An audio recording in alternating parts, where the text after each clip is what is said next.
Avant d'entreprendre la pose, calculez la largeur de la dernière rangée de planches. Elle ne doit pas être inférieure à 2 pouces, c'est-à-dire 50 mm.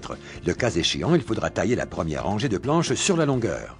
Utilisez une sous-couche en mousse de polyéthylène à des fins d'insonorisation, d'isolation thermique, contre l'humidité et pour masquer de légères imperfections dans le sous-plancher. Les joints de la sous-couche doivent suivre la même direction que les planches. Comme tout produit dérivé du bois, le plancher bouge. Il faut donc laisser un espace de 5/16 de pouce, soit 8 à 10 mm entre les planches et le mur ou tout autre élément comme des tuyaux de chauffage ou des cadres de porte.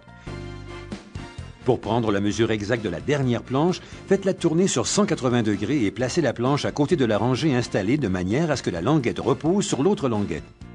Pensez à laisser un jeu de 8 mm au bout de la planche. Utilisez idéalement une scie à onglets montée sur un établi. Installez des cales séparatrices tout autour du plancher.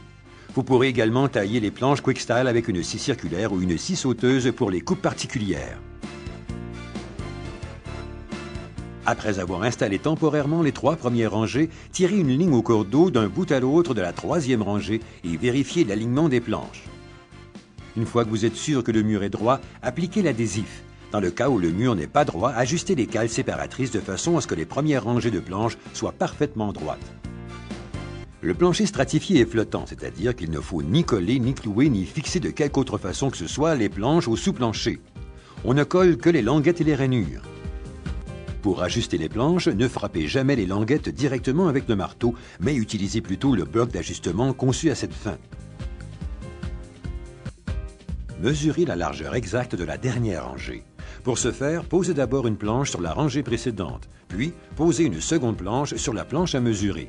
La languette vers le mur en respectant l'espace pour la dilatation. Tracez la ligne de coupe.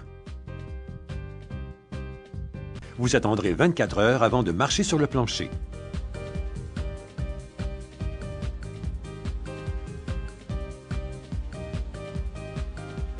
Vous compléterez l'installation avec la pose des plinthes.